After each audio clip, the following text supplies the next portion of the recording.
कि तू हर रोज़ तोड़ मेरे बाबा साहब की मूर्ति, मैं हर रोज़ नई मूर्ति बनाऊंगा।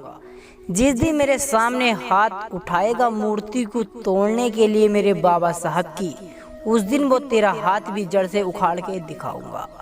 मेरे बाबा साहब ने बचाया है मेरे भारत को, वरना तेरा गांधी तो लाठियों का लाचार था। इसीलिए बाबा साहब के हाथों में किताब और जेब में पेन रखा था। तभी से मेरे बाबा साहब भीमराव अंबेडकर का ये समाज भी हकदार था।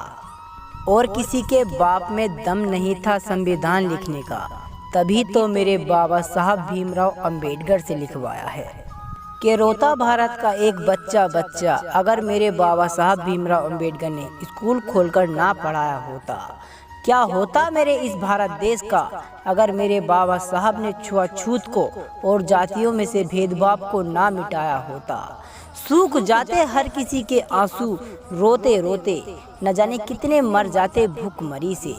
मेरे बाबा साहब भीमराव अंबेडकर वो इंसान थे जो निकले थे धूल मिट्टी से। ना पनपने दिया छुआछूत को और जातिवाद को भी जड़ से खत्म किया।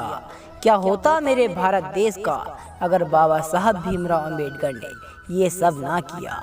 हाथों से लिखा इतने बड़े भारत देश का संविधान, तो कितना बड़ा समय लगाया होगा। मेरे बाबा साहब भीमराव अंबेडकर की आंखें भी तो रोई होंगी जब उनके बेटे राज रतन की अचानक मृत्यु हुई होगी। कि मैं रोता हूँ मेरे बाबा साहब की जब तस्वीर मेरे सामने आती है।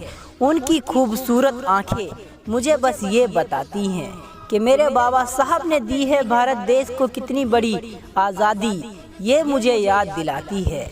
अरे नेहरू ने तो खेला था खेल मेरे बाबा साहब का, और गांधी की साजासी है कि मेरे बाबा साहब ने किए हैं वो काम जिन्हें हमेशा याद रखेगा हिंदुस्तान।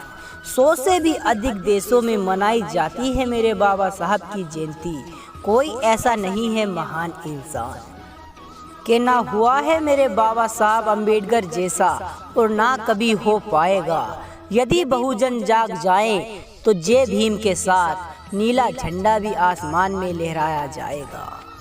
कि मेरे बाबा साहब ने लगाया है तिरंगे में चरखे का चिन्ह, मैं ये कभी नहीं भूल पाऊंगा। दबाने की कोशिश होगी मुझे लाखों लहू की, मगर मैं किसी एक से भी नहीं दब पाऊंगा। कि मैं हूँ बाबा साहब भीमराव अंबेडकर का वंशज, मैं पूरे भारत में ये चिल्लाऊंगा।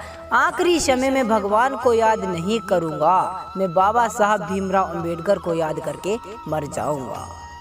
बाबा साहब भीमराव अंबेडकर ना होते तो मेरी माँ मुझे तब भी जन्म देती, लेकिन बाबा साहब भीमराव अंबेडकर की वजह से ये ज़िंदगी मिली है, वरना ये ज़िंदगी तो जानवरों से भी बदतर होती। कि मेरे बाबा साहब जैसा कोई इंसान नहीं, मैं सुबह शाम उनका नाम लेता रहूँगा। अगर बाबा साहब भीमराव अंबेडकर ना होते तो ये देश भी ना होता, मैं ये चीख चिल्लाकर कहता रहूँगा। न जाने कितनी लड़ाइयाँ लड़ी होंगी मेरे बाबा साहब ने, और न जाने कितना बड़ा संघर्ष किया होगा, तब जाकर जातियों में भेदभाव और छुआछूत को जड़ से खत्म किया होगा। आज भी होता है दलितों पर अत्याचार भारत में, लेकिन कोई आंखें बंद कर कर निकल जाता है तो कोई कान दबा लेता है।